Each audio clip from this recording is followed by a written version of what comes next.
Welcome to LSP508 Health Psychology. We are in Unit 5, Management of Chronic and Terminal Disorders. 5.1, Management of Chronic Illness. So for this lecture, we'll look into how to manage chronic illness. Quality of life, emotional response to chronic illness, personal issues in chronic disease, coping with chronic illness, co-management of chronic psychological interventions with chronic illness. Quality of life. Let's understand what is quality of life. It is a measure to look into patients' normal life activities, whether it has been compromised by disease and treatment. When measuring quality of life is physical functioning, psychological status, social functioning, as well as disease or treatment-related symptoms, whether it has reduced and improved or has worsened. Why do we study quality of life? It provides basis for interventions, understanding on what type of suitable intervention can be given to improve the quality of life of individuals, helps identify the problems likely to emerge for patients, assess the treatment impact, use to compare therapies to see whether it is effective in increasing quality of life of individuals, and it can inform decision makers about care and what kind of suitable care can be given to improve quality of life of individuals. The emotional responses to chronic illness is something very important to look into, because when dealing with chronic illness, people undergo certain emotional responses like denial, anxiety. So denial is a defense mechanism by which not accept that they are experiencing a particular chronic illness, for example. What happens with denial is it interferes with absorption of treatment information and compromises individuals' health. So when they do not absorb treatment, they do not adhere to treatment, that will reduce their quality of life and compromise their health. Another emotional response is anxiety, where patients become overwhelmed by potential changes in their lives. When they experience chronic illness, there will be some form of changes in their lifestyle, changes in managing their chronic illness, so as well as the prospect of death. So chronic illness could lead to mortality, so they would have anxiety on the prospect of death. Now that also will interfere with treatment. Depression is another emotional response. It complicates treatment adherence and medical decision making, because people again may not want to follow certain medical regimens. They might feel very low to the point that they do not want to make a change or make any decision on helping to improve their condition or managing their condition. So assessing it in chronically ill patients can be complicated due to the state of mind, as well as people who get depressed, they experience pain and disability more, and they experience negative life events as well as might have lack of social support. Again, in terms of approaching social support, they might not want to approach social support or not receive social support as well. Now, some of the personal issues in chronic disease is self-concept. When an individual experiences chronic disease, the self-concept becomes affected.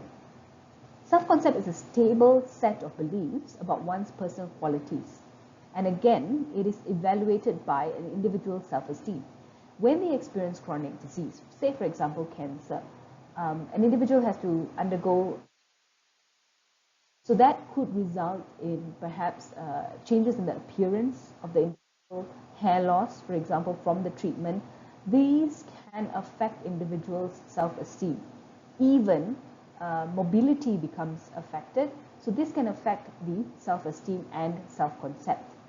Body image is another thing that can be affected. Perception and evaluation of one's physical functioning and appearance is body image. So poor body image raises the risk of depression and anxiety. When they have poor body image, they do not feel their life is not worth, they feel worthless, okay? Then body image issues might rise, yeah, as well as it influences a person's of a co-management role. Other personal issues, achievement, it is important to the self-esteem and self-concept. If they do not have a sense of achievement, then it will affect their self-concept. Social functioning, it provides information, help, and emotional support. So it is also something to look into when dealing with chronic disease. And of course, the private self, that is the patient's identity can be affected by chronic illness. Now, what are the coping mechanisms when it comes to chronic illness? Some of the strategies of coping with chronic illness is social support, getting social support, as well as direct problem solving. Distancing can be another form of coping, where they distance or avoid themselves, distance from others. Positive focus can also be one method of coping, focusing on positive optimism. And cognitive escape or avoidance, where they mentally avoid situations, mentally avoid taking certain medications, for example. And behavioral escape or avoidance, where their actions not approach for treatment, for example. This is behavioral escape or avoidance. So strategies that can work definitely is coping and coping with positive responses or optimism. Now, patients' belief about chronic illness depends upon the nature of the illness. So patients adopt an inappropriate model for their disorder, and when they do that, yeah, it results in patients blaming causes, like blaming stress or physical injury, causing bacteria, and even including God's will for their illness. So they may blame perhaps God, for example, for their illness. Yeah, self-blame also can lead to guilt and self-recrimination, including depression. So the controllability of illness is also another important thing to look into. When a patient believes that control and have a sense of self-efficacy, they tend to adapt better to treatment. And if they experience control or they have a better self-efficacy, that can actually prolong life. Chronic illness. Now let's look into physical rehabilitation. Physical rehabilitation is basically learning on how to manage physical mobility. So how to use one's body as much as possible, how to sense environmental changes to make appropriate accommodations to their condition, physical management skills, and necessary treatment regimen, including how to control the expenditure of energy. Because in some chronic illness, there is loss of energy, and how can they manage their mobility, yeah, to control this expenditure of energy, for example. So developing a comprehensive rehabilitation is important in hospital settings, in home settings. So patients need a pain management program. Pain management programs, because in most chronic illness situations, individuals experience chronic pain as well. And it is very important and have a better quality of life. So there is a need for assistive technologies that can help them manage their pain or rehabilitation. There is also factors that contribute to the reoccurrence or exacerbate the disease, and that should be identified as well to manage and control the symptoms or even their physical mobility, sexual activity as well. That could also impact quality of life, happiness, yeah, and positive optimism, positive outlook. Adherence, when it comes to co-management of illness, is also important to look into. Adherence improved with increased corporate education given to the patients. It is predicted by high expectations for controlling one's health and self-efficacy, as well as knowledge to the treatment regimen. So if they have the knowledge on what they can do to manage their condition, and if they have this high self-efficacy where they think that they can do, yes, for example, then they will more likely be able to adhere. Okay, the most important thing is to give them the knowledge and the proper education to help them. So some of the vocational issues as well in chronic illness to look into is discrimination against the chronically ill. So in certain hospital care settings as well, there can be some form of discrimination, yeah, towards the chronically ill, or even financial problem that arise when patients have to cut back from work, for example, or where they're unable to continue to work, manage their life. So this can actually even impact their self-esteem. Okay, some of the things that needs to be into as well. Changes in response to chronic illness, if they experience positive reactions and optimism or inspiration to act now instead of postponing it, acquire more empathy and compassion, as well as feeling stronger and more self-assured. So all these are actually some of the positive changes. And again, to acquire all these positive changes, there needs to be some form of support and education given to the patients. Now, what about if the patient is a child, chronically ill patient is a child? What happens with these children?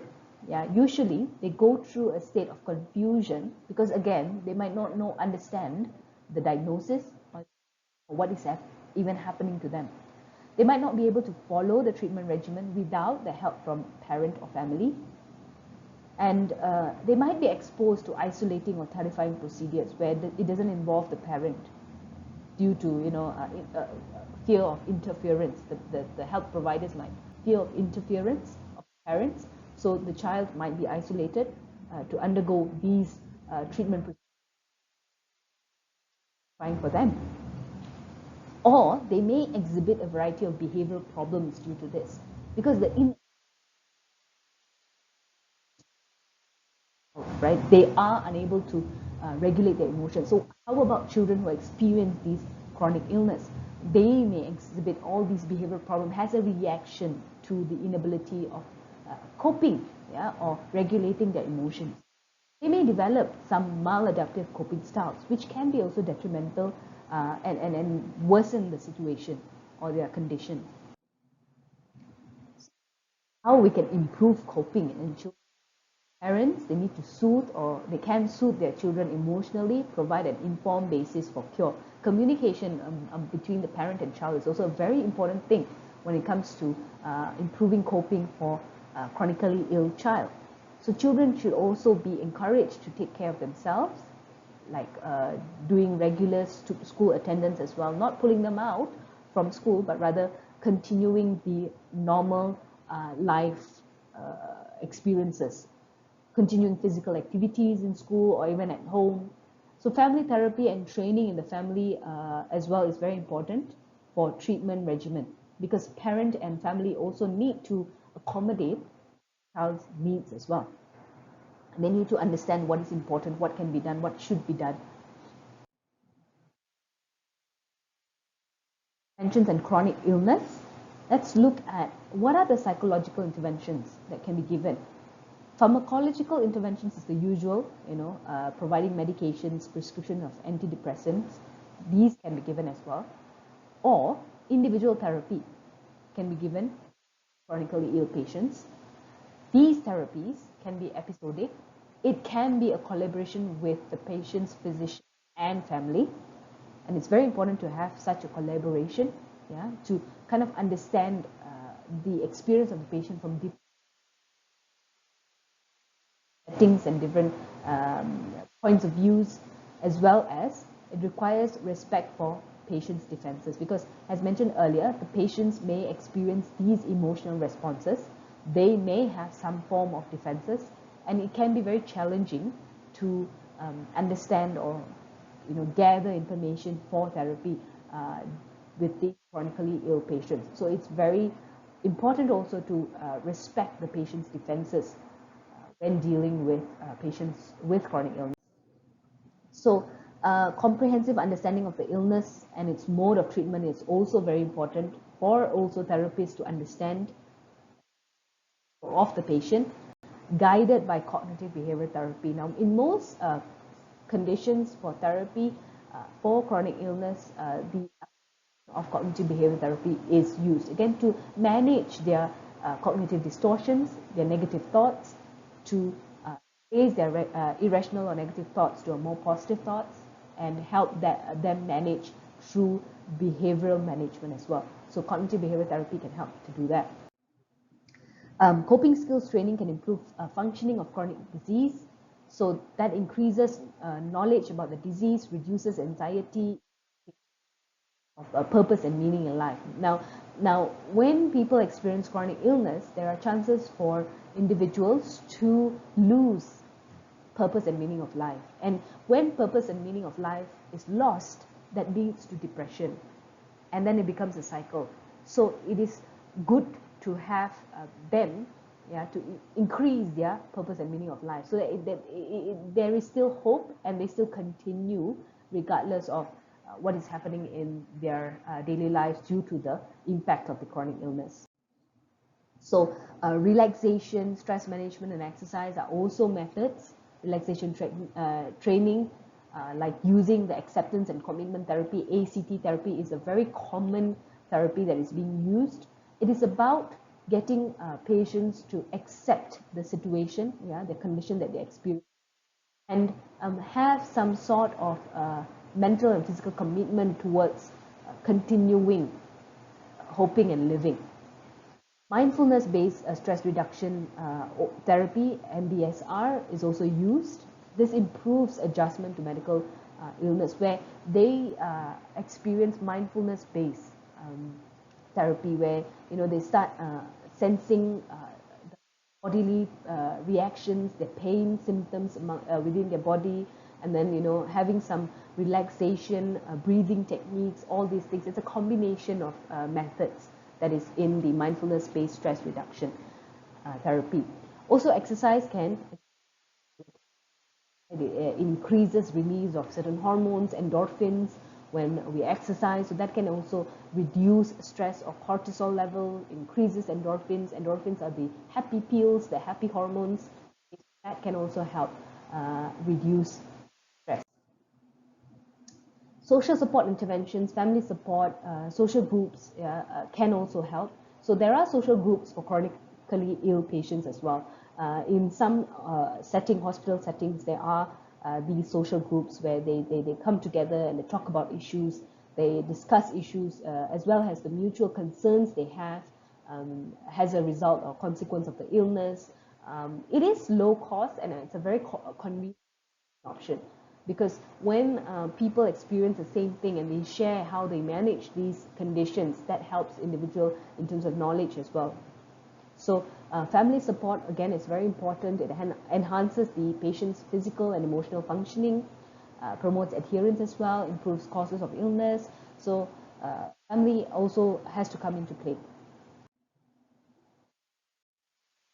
Unit 5.2, so now we'll look into psychological issues in advancing and terminal illness. So we saw on chronic illness, now we'll move into advancing or terminal illness, the final stages. For this chapter, we'll look into death across lifespan, we'll look into psychological issues in advancing illness, and stages in adjustment to dying, as well as psychological management of terminally ill and alternatives to hospital care for terminally ill, as well as some of the problems that survivors face. Now, causes of death in infancy and childhood could be due to lack of free or low-cost maternal care programs in some places, in some countries, or due to congenital abnormalities that is being faced by children or by their infants, or sudden death infant syndrome, which is SIDS, SIDS. It is a condition where an infant stops breathing, again due to several reasons, sometimes smothering by accident. There are cases of mothers breastfeeding and then they accidentally smother the babies and they die, or even, for example, sleeping positions can also cause SIDS. Fall, accidental fall can cause. So these usually occur in lower class urban environments. Also, some other causes of death in infancy and childhood. If the mother smoked during pregnancy, this can also affect the development of the baby. If the baby is put to on a stomach or side, as I mentioned earlier, the sleeping position, that could also cause death, where if their head is facing downwards and breathing becomes difficult. Yeah, children under age of 15 due to accidents or cancer. Into the children's understanding of death. Now, the concept of death for children can be something very ambiguous to absorb or understand, because they may not be at the level of understanding of what actually death means. Yeah, so ages up to 5, they think of death as a great, so like a person is just sleeping, for example, but they tend to be curious about death. What is the meaning of death can be something that they're curious about. But by the age of between 5 to 9, the idea that death is final, that means it's a final journey of an individual, is developed. And however, they do not have a biological understanding of death. That means what happens to the body when it dies, for example. They do not have that sort of understanding. And ages 9 or 10, they have a moderate understanding of the process involved in death. Yeah, how a person dies, for example, and they also have a realization that the person who has died may not return again by 9 to 10. So let's look at the leading causes of death in adolescence and young adulthood. Unintentional injuries, homicides, suicide can be also cancer, heart disease, and AIDS among leading causes of death. Reactions to young adult death. Young adults, they especially when those face terminal illness, the main reactions would be feeling shock, obviously, outrage, anger, denial, and acute sense of injustice, a short period of sense of injustice. Why is this happening to me? That it's not just. So they may face a long and drawn out period of dying. Death with age, it becomes more realistic since it is more common. Chronic health problems that can develop at this age. And however, premature death, they occur before the projected age of 78, mainly caused by heart attack or stroke. In the middle age, they prefer a sudden death as facilitating a more graceful departure. They prefer dying suddenly because they see it as a graceful departure rather than experiencing, for example, chronic illness. You're going through a chronic course of treatment, medication. So they rather prefer to have a sudden death. Also, family does not have to witness the worsening of their condition. Finances and other resources are also not severely taxed. Socioeconomic status is a strong determinant of age of death as well. When we look into the death in old age, elderly are more prepared to face death as they have gone through life. They've seen friends, family, relatives die gradually. They have thought about death, and they've thought about death. They have also made some preparations. Some have even put up wills, and then nearing to the years, the end years, where they start accepting that death could happen at any point. Causes, again, could be degenerative diseases like Alzheimer's, Parkinson's, dementia. These are degenerative diseases, and physical decline that predisposes them to infectious disease or organ failure. So when they age, immune system drops, there is a higher chance for them to get infectious disease. Like pneumonia is also a very common infectious disease, as well as other types of organ failures. So these can cause death in old age. Factors that predict mortality in elderly, new illnesses and conditions. So even for example, COVID, when COVID came, there are pre-existing conditions in older adults where they have some heart problems or lung problems or anything of that such. And these new illnesses or new infections that could worsen the conditions and cause death. So poor mental health and reduced satisfaction with life also can cause death. There were situations in which when an elderly is being placed in a home care where they feel that they're not loved, then they do not get to see their family members. So this could actually lead to poor mental health. Yeah, that means, for example, depression, old age depression, and then reduced satisfaction of life, and chances of mortality is higher when they lose hope in life. Women, however, live longer than men, and it's been found in several studies. Why? Again, it could be due to several factors, psychological factors, like even social support. They might reach out for social support better compared to men. Now, when we look into death and terminal illness, we need to also understand the right to death, right to die. Yeah, there is a Patient Self-Determination Act, which is it requires health facilities to have policies concerning patients' wishes for life-prolonging therapy. And there is also the Right to Die movement that looks into maintaining dying is more of a matter of personal choice rather than personal control. And some of the moral and legal issues to look into death and dying, euthanasia. Euthanasia is ending the life of a person who is suffering from a painful terminal illness. This is self-assisted death. In a way, it's a form of suicidal act, but it is perceived to be dying with dignity. That means they do not want to go to a point where they're chronically ill and suffer towards the end of their lives. So rather they would take off their life before they reach the end. And living will is instructions and legal protection for the physician so that life-prolonging interventions will not be indefinitely taken. So that means they have a will that they write what are the procedures they want to undergo, and sure it is maintained, even if they've lost their sense of consciousness, for example. Yeah, so the physicians will then follow this will. So this is written before that happens. So it also does not always, however, ensure patients with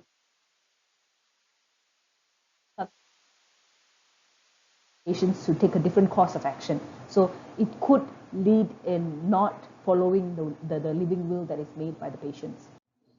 Now, psychological and social issues related to dying, changes in self-concept, issues of social interaction, communication issues. So these are some of the psychological and social issues. Becomes affected, as discussed earlier, social interaction becomes reduced, and also communication becomes affected as well. Issues of non-traditional treatment. There are reasons for people to fall prey to dubious remedies. These days, there are very different types of remedies that come up because people are in desperate situations, desperate conditions. They might fall prey into these dubious remedies. The hope for a miracle cure, for example, somebody comes and says, "Oh, you do this, and then you will suddenly have a miracle cure." Or even deteriorating relationship with the former healthcare system, where they might have started off with the usual traditional treatment method, and then they fall prey into these remedies, and they might fall off from the former healthcare system. Desire for a more humanistic care. So this could also lead towards coming into the non-traditional treatment, where they want more humanistic care rather than being poked by needles and being done all these other procedures that may deteriorate their condition further. So they might look for more humanistic care, which is the reason why they might fall prey into these dubious remedies. Now let's look at the stages of dying. Stages of dying, famously, is the theory of stages of dying is brought up by uh, Kubler-Ross. And these stages of dying involve denial, anger. Yeah, so denial is patient's initial reaction on learning of the diagnosis. When they get to know about the diagnosis, they usually, the first stage is they will experience some form of denial. It is a defense mechanism in which they avoid the implication of illness. They say, no, I do not have this. I'm not experiencing this. I do not agree that I have this chronic illness. Then the next part is getting into anger. Anger is a harder response for family and friends to deal, yeah, because when individuals, they experience anger of their condition, they might push treatment, they might not want to be involved with the persons around them, they might express anger even to families and friends. So patient, however, is not really angry with them, but is angry with the fate. Yeah, what is happened to them currently?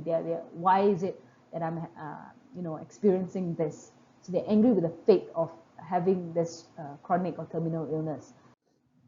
And the next stage is bargaining. So these are 5 stages, yeah? Denial, anger, bargaining, depression, and acceptance. So the third stage is bargaining, where after anger, they usually move into the bargaining, where they will trade good behavior for good health. They will say, okay, usually it's pleading to the higher power. They'll say to God, give me a chance, I will change certain things, I will not do certain things, I will change my ways of doing things, can you just give me a chance to live again, for example. That is the bargaining stage. And then comes the depression. Once they realize bargaining doesn't work anymore, when they realize that the chronic illness is permanent, for example, then depression occurs, where they experience anticipatory grief of what's going to happen. They know the prospect of death, so they mourn for the prospect of death in the depression stage. Then comes the final, where then they finally accept. So the acceptance stage, where they get tired of fighting or bargaining, and they accept. A peaceful calm descends at this stage. Patients may decide to divide up their possessions, yeah, write a will, and then they slowly buy to their friends and family. So when evaluating the Kubler-Ross theory of death, we need to also understand that patients, they do not go through the stages in a predetermined order, as Hao mentioned earlier, which is denial, anger, bargaining, depression, and then acceptance. They can go through different periods. So they can start off with denial and then go into bargaining and then go into anger and then go into, so it could be the other way around as well. So they don't go through these predetermined order of the stages. And they fully acknowledge the importance of anxiety. That is not looked into in this theory, right? The acknowledgement of anxiety. Every patient, when they experience terminal illness or chronic illness, they will experience some form of anxiety, and that is not addressed in this theory. Let's look at of hospital staff to patients. Now, towards the terminally ill stage, usually the most exposed that the terminally ill are with is the hospital staffs. And it is very important for hospital staffs to provide physical assistance, so help the patients reduce pain, manage their pain, see patients on a regular basis to again make sure that they continue with whatever their treatment is, or even sort of have a sense of hope. And also, they are the only source of realistic information. So the health or hospital staffs or healthcare providers are the one that provides them this realistic information. And they are also privy to the patient's act of dying. Care. Now, let's look at terminal care. Now, for terminal care, there are different types of physical care, that is palliative care and the curative care. So palliative care is designed to make the patients feel comfortable in a comfortable setting or environment. And curative care is it is designed to, as the word says, curative, cure the patient's disease. What are the risks of terminal care for patients? Now, staff may burn out from watching patient after patient die. So that is also a sort of a reaction or repercussion that comes towards terminal care. Patients, they interpret it as abandonment when physicians spend less time with them. They tend to experience this and they tend to express this as well. So physicians spend less time with terminally ill patients to dedicate their time to patients who can most profit from it. So, however, the terminal patients may feel the sense of abandonment in that in such situations. Now let's look into achieving an appropriate death. Some of the things to consider: informed consent, safe conduct, significant survival, and anticipatory grief, as well as timely and appropriate death. So we'll look into that. Now, when counseling patients who are terminally ill, therapy is being used. Usually it's short term. The nature and timing of visits depend on the patient's desire and energy as well. If they do not have the desire and energy, and then therapy might not happen. So people who focus on death and dying are called the thanatologist, because thanatos means a lot of death, right? So it comes from that term, thanatologist.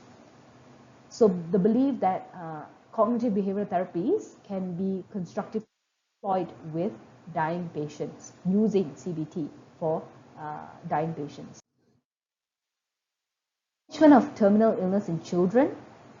So earlier we saw chronic illness. Now, how about children who experience terminal illness?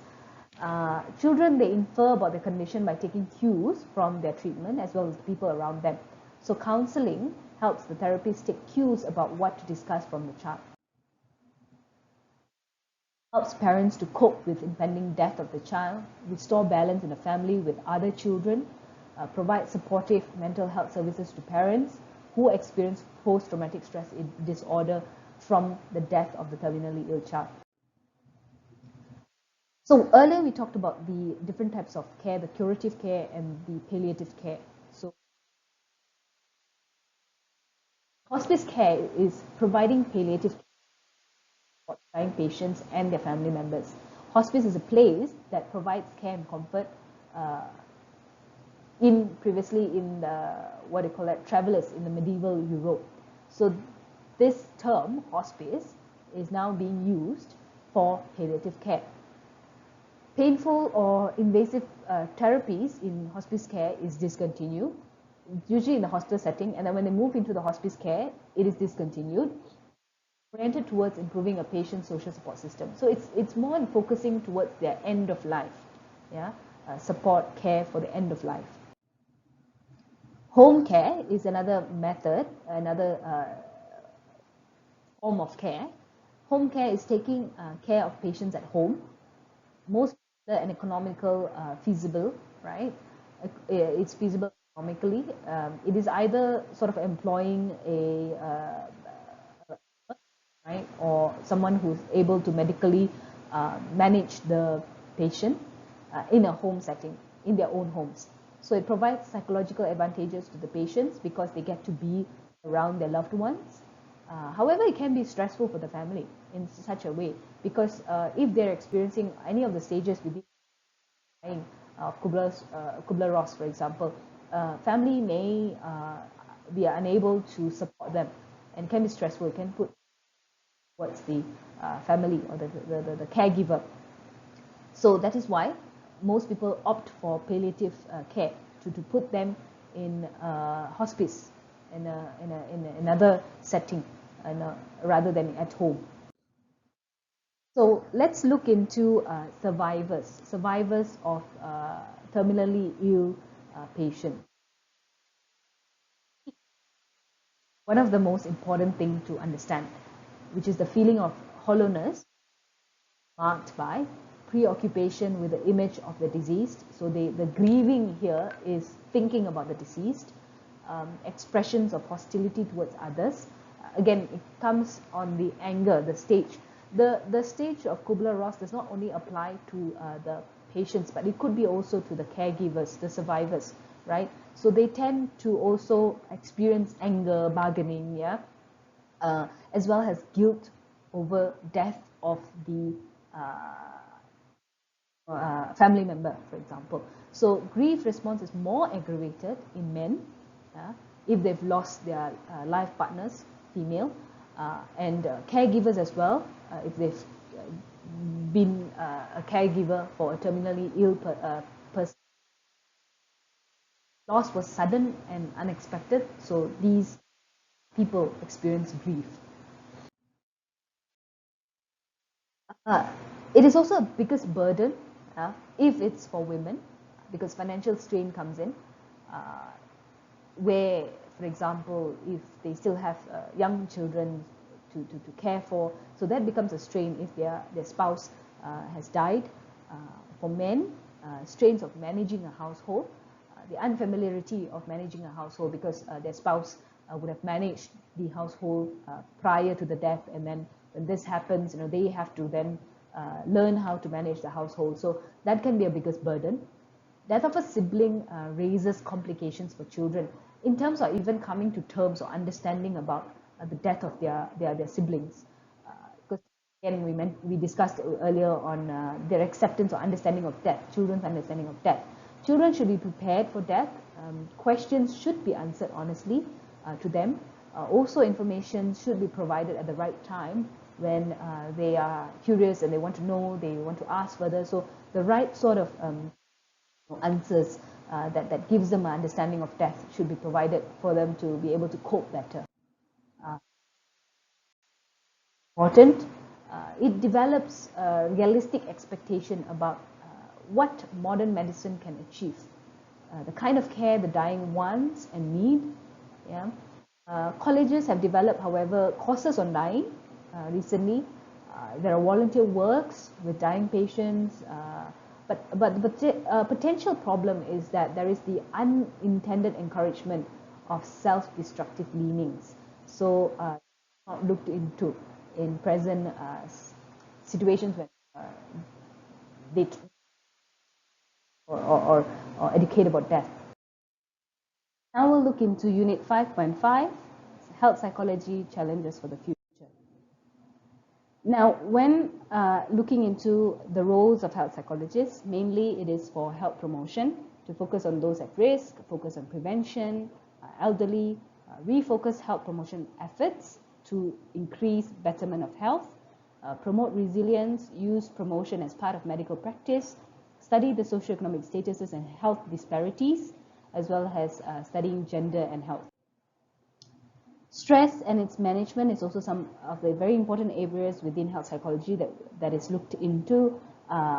So where is stress research headed? Currently, it should focus on at-risk population of stress-related disorders, as well as advances from research on neurophysiological effects of stress needs to be looked into. And also, there must be significant advancements of social support and buffering of stress, the importance of that that needs to be looked into when stress and stress management is addressed, needs to be addressed. The health services is also areas within health psychology. It is to build better consumers for people to understand, especially those who are ill. They usually do not receive proper treatments. Patients need to be co-managers of their own care, and also there needs to be better patient-provider communication to improve or enhance health services, as well as healthcare costs in different countries and settings. The appropriate use of healthcare services can also reduce healthcare costs in many regions. So the management of serious illness also in terms of quality of life assessment, pain management, terminal care, and aging of the population is something that health psychology needs to look into as well.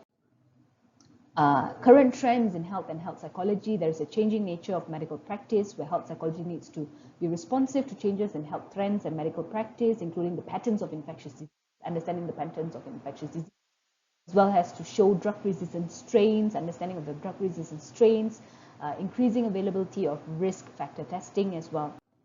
And impact of technology, how technology can help to contribute to as well needs to be looked into. Also, comprehensive intervention that includes a comprehensive model, yeah, to coordinate medical and psychological expertise in the different areas of medical practice to improve and enhance health. Um, Documentation of cost and treatment effectiveness also needs to be looked into, where health psychology research needs to be designed to keep people out of the healthcare system altogether, yeah, to improve better health. And the important goal is cost containment pressure, lack of empirical data in empirical evidences for healthcare practices. Evidence-based medicine needs to be looked into as well, and an overall international of health. One become a health psychologist through first the undergraduate and postgraduate experience, taking courses related to health psychology, developing knowledge about biological basis of behavior, also taking courses in human physiology, of understanding of neuroscience and physiological psychology. Get some experiences in research, in health, work in a medical school, hospital, or with any HMO. Graduate experiences through PhD, research, or any clinical practice, or both. They can also take up appropriate courses and perform hands-on experiences, field experiences whenever that's possible. Postgraduate work, following graduate studies, they can obtain additional training in postdoctoral research opportunities.